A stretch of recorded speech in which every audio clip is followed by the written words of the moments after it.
Tough act to follow, huh? Well, now just, what am I supposed to say after that?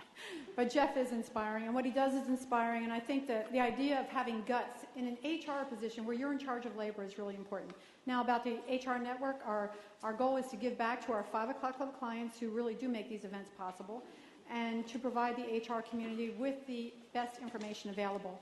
Our November 12th event will be on Obama's healthcare reform and how organizations are responding to it. We already have 150 registrants. You'll get another email in a few weeks. So thank you for coming, and thank you for allowing us to be part of your professional lives, which I have to say shows a little guts to hire the 5 o'clock club to come and help you with your executive coaching or outplacement. You know, consider the names of our competitors, really, for a corporate type to bring in an organization that has this kind of name. That's pretty unusual. Today's topic was originally going to be handling terminations while planning for a recovery, but you weren't interested. You were not interested in that topic, and we hardly got any registrants. We got like 100, which is not that many for us on the first email. Downsizings are down. Okay, so we're getting downsized individuals, downsized departments, but we are not getting the hundreds of people we got in 2008, 2009. So instead, organizations are asking us for a huge amount of executive coaching, leadership development, employee engagement programs, and team building, and so on. So we had to respond to what you wanted, and we changed the topic. Today's topic is how to retain talent and survive in a challenging economy. The panelists have 15 minutes each, then 30 minutes of Q&A. Take notes. You have a notepad in your folder so you can follow along. Please be considerate and leave after the Q&A, which will end sharply at 9:28, 9:28, 9:28. Stay until 9:28, please. Now on with the show. We're going to start first with Jeannie, who is on my immediate left. Jeannie Villeman, SPHR, is Senior Vice President and Director of Human Resources for White Mountains Reinsurance Company of America. Jeannie's background spans manufacturing, high-tech, and service industries. Her handout is in your folder right behind the gold directory, so you can follow along with her now. Let's give a warm welcome to Jeannie.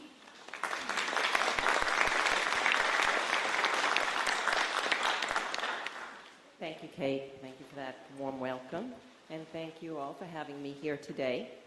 Before I begin, I'd like to take a quick poll of how many here have recently experienced or continue to experience with their organization or company some of the following changes. So just by a sign of raising your hand, perhaps you can show me how many of you have experienced this. Downsizing, layoffs, restructuring, hiring freeze, wage freezes, lost bonuses, increased workloads, imagine everyone, budget cuts. Just by the sign of the hands, I can see that it's the majority of the office of you have raised your hands. And if you've raised it to all of the above, congratulations and welcome to my world. Well, then it's no wonder that keeping employees motivated, involved, committed to the organization, and job satisfied has really become a corporate battle cry. So how do we retain and motivate associates, particularly top talent, when many jobs have been eliminated, when others seem to be overworked, overwhelmed, and quite frankly, worried about their future?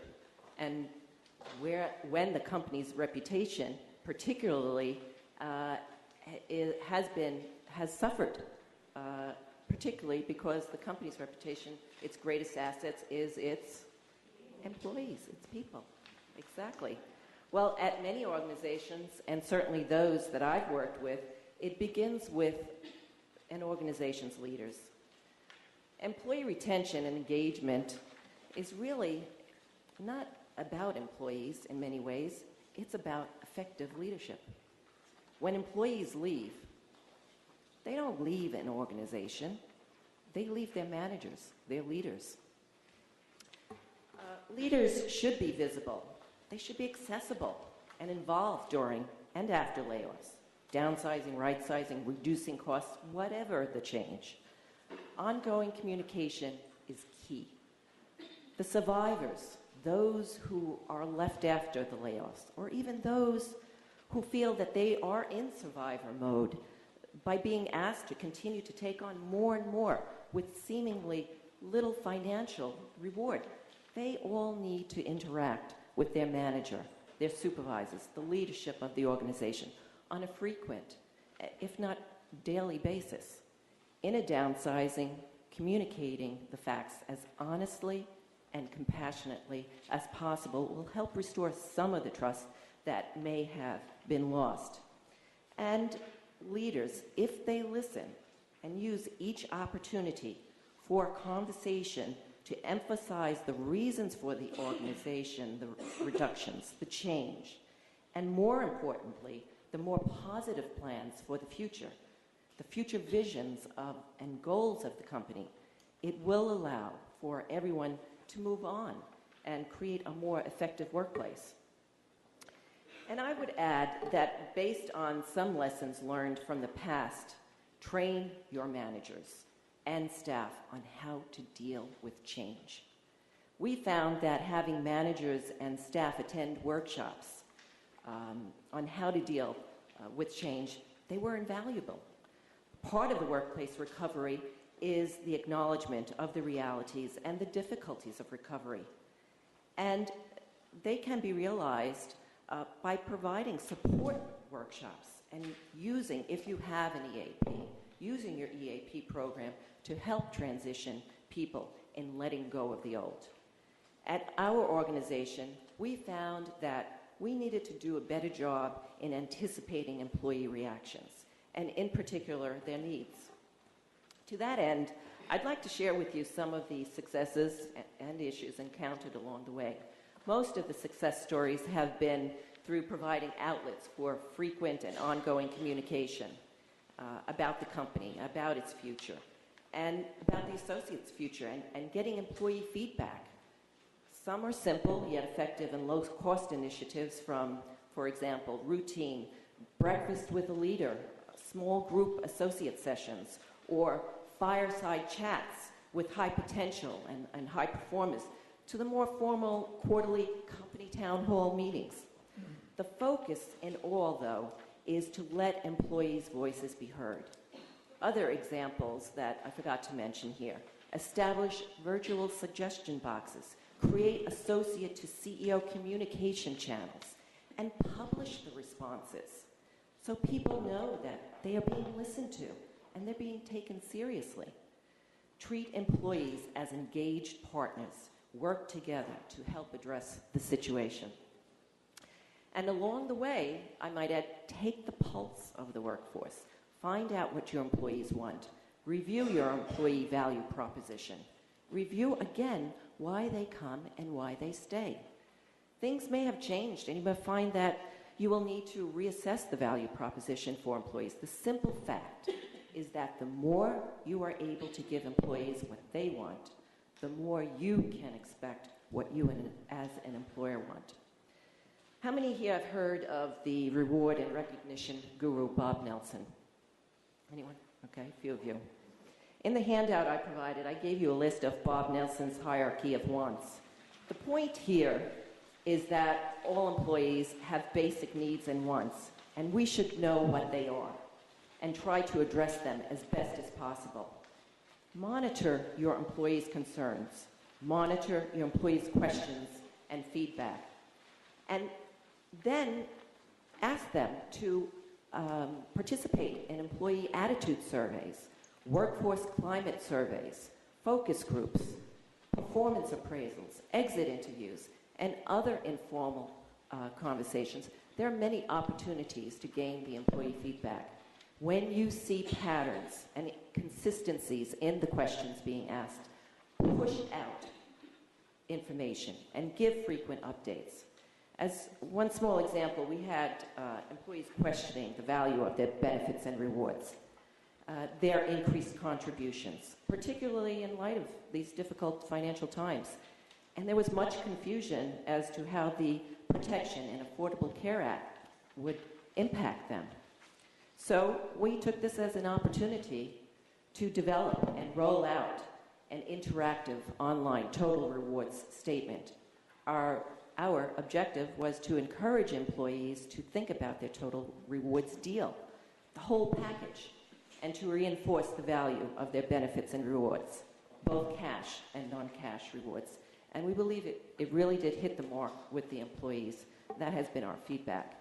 Indeed, financial rewards and incentives are still an important part of any retention strategy, but we shouldn't miss the ever-important non-financial strategies as well. This is where I think organizations can shine on their own, separate themselves from others in the marketplace, separate themselves from the pack. Today, associates are looking for strong leadership, along, of course, with job opportunities, career advancement, a place where there is open and honest feedback. So developing talent, specifically leadership development, is particularly important in retention strategy for this post-recession environment. I'm not quite sure if it's post-recession, but some of you might argue on that point.